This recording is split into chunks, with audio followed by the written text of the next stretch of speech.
Tahu tak, kita punya bazar punya perniagaan ni, bazar punya community ni dah di-infiltrate oleh company-company besar macam Mixware Make sure.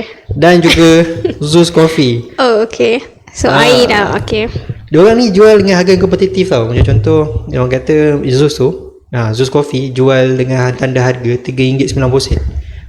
Mixware pula RM4 lah hasilnya paling kurang. Ke dia punya lemonade tu RM3 tak ingat lah.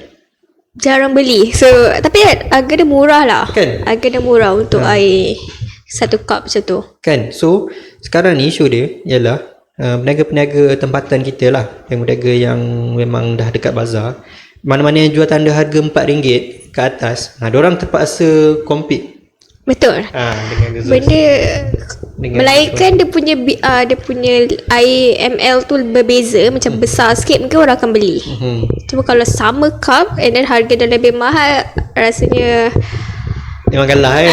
betul. Memang orang akan pilih Zeus dengan Mixware kan. Sepatah dua kata, podcast ini bermula, didik menginspirasi hingga ke mercu jaya.